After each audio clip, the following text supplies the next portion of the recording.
Alright, so if you guys are as old as me, you might remember one of the most beloved shows of all time, known as Scooby-Doo. It was this wonderful show where this goofy gang just kind of went around solving these crimes and mysteries, and it was pretty hilarious. Everybody had a good time. The show brought a smile to your face. It had this cast of wonderful characters. Each were like super unique and super fun. Now, as they say, time kind of ruins everything. Fast forward to 2023, and we've got Velma, which is one of the characters in the Scooby-Doo gang. They've made an adult spin-off, okay, and this is airing on HBO Max, and they removed the best part of Scooby-Doo, which is Scooby, of course. They also made a bunch of random changes to, like, seem, I don't know, woke or, like, appeal to a bunch of people. They made Velma, like, Indian, I think. I'm pretty sure she was white, but nobody really cares about that. It's just the fact that the show is unbelievably cringe. And this is coming from me, okay? The connoisseur of internet cringe. This is shocking, bro. So if we just take a second to look at the dislikes on the trailer of the show, 9.7k likes to 274k dislikes. This is ridiculous. Future Pegasus here. I'm losing my mind. This video got copyrighted 7 times. I just gotta cut everything out. Hopefully I can show you a second. She has no brain! Oh, I'm not dissing her. She has no brain!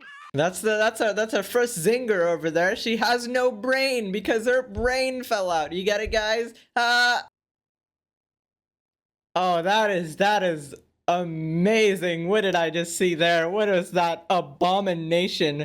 Was that oh my god, they actually put twerking in the show. I get it's like an adult type of show or something, but like, really? This is like the humor you're coming up with? Like, what? I don't know where they fished these writers from, bro. Who thought like, oh, let's put Velma twerking in front of a mirror. That's gonna be funny. So Lights Camera Barstool tweeted out the plot synopsis for HBO Max's new Velma animated series starring Mindy Kaling is certainly something. Okay, so we got Velma, and at Crystal Cove High School, Daphne is a popular mean girl orphan who deals things because of a dark family secret. Her boyfriend Fred personifies mediocre white richness. All right, I can kind of tell from the wording, this is, you know, it's one of those people. You guys know what I'm talking about. It's one of those people, all right? His mansion holds a dark secret, and he has a teeny widow private, a subject of much conversation.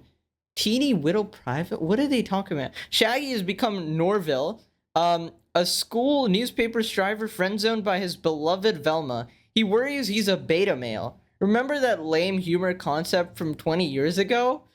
Oh my god. Oh, they're talking about like masculinity. They're talking about... Okay, listen, I'm not a person who's gonna have like a knee-jerk reaction the second I hear like terms like beta male or like mediocre or white richness or something. I feel like if you want to be, you know, progressive or whatever, right, you can do it in a tasteful manner that doesn't spoil the original show. Like one of the main criticisms here was, why don't you just take the cast of characters and then create an entirely new cast of characters? Why name them Velma, Shaggy? I mean, they're not really, Shaggy's not Shaggy anymore, but like Velma's still Velma, so you know it's the same team. So the argument is like, why not create like a separate group of people that doesn't taint the original show and just ruin its legacy, right? So we've got a bunch of article titles like this. HBO Max's Velma is getting absolutely savaged in reviews and online. Velma always seemed like a bit of an odd experiment, a reimagining of Scooby-Doo in adult animation format where the danger is real and the jokes are more crass. It could have worked, and by all accounts, it doesn't. Not at all. The first 2 episodes have arrived on HBO Max.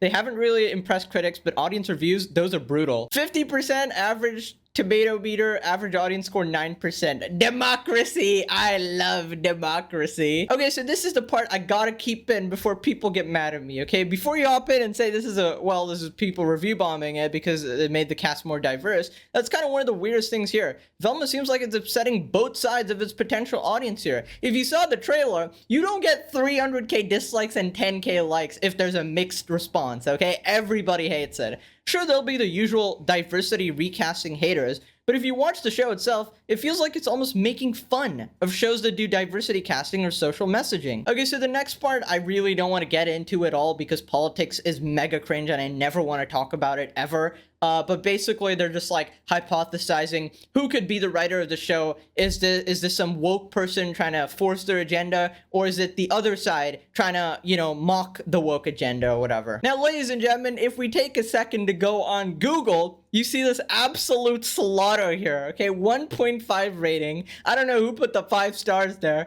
but look at the 1 bar, bro. Oh my god. Okay, so let's just go through a couple of these. This project has a lot of wit and potential. I love that we're exploring one of the unsung heroes of the iconic mystery-solving teen group. She's sharp, flawed, and modern. Her wokeness does come off as cringy. However, this is fitting to her characterization as a teen know-it-all. Okay, that's one way to put it. Just shows how society, you said the S word, guys, is destroying itself with these skin changes to make everyone happy, to removing the beloved main character Scooby-Doo, replacing him with a bunch of non-villain solving replacements who are not even doing anything other than socializing with each other. Listen, I think if you change the skin color for like a legitimate reason, I don't know what reason would be legitimate, you can just make a different character, but like if you had some, like, you know, if it was relevant in some circumstance, then people would probably not be mad. But it's just like, you kind of just did it so you could have the main character not be a white person, which is just like, what are you doing? Okay, and then we got the 5-star reviews. These have got to be robots.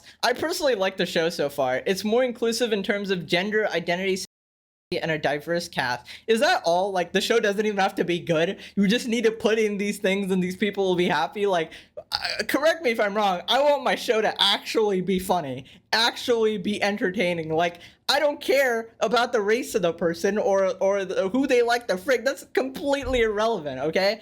It's just, is the show entertaining? That's all people care about. The first 2 episodes of this reimagined franchise takes lovable characters that we know and love and creates a whole new cast of unlikable characters. It tries too hard to be funny, incorporating old cliche jokes, and Velma's no longer smart, composed, and quick-witted. She's now a rude, obnoxious, self-absorbed girl. Shaggy's no longer a comedic goofball with an appetite. Instead, he is, well, I don't know what his role is exactly. Daphne is now a brat with family issues. Fred is caught up in trying to be a jerk, and this is his whole character summed up.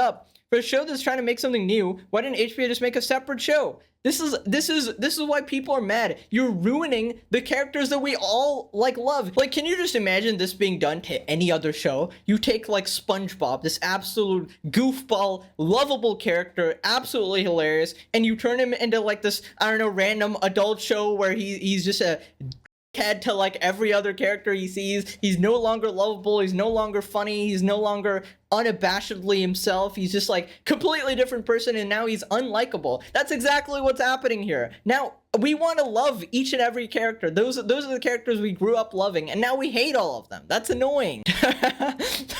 No one is giving the show 5 stars as a real human. They are bots. It's not even the freaking 15-year-olds are race swapping. This is the main issue. The show is just horrible. Okay, all right, we gotta end it with Tess over here. Racist diversity hires. Okay, listen, if the show wasn't cringe, nobody would care, but it's so bad. Why you gotta ruin everything? And as more time goes on, one day we're gonna see SpongeBob ruined, Jimmy Neutron ruined, Fairly Odd Parents ruined, Danny Phantom ruined. Man, all my shows are going. Anyways, guys, that's it. Stay strong. I'll see you guys later. Bye bye.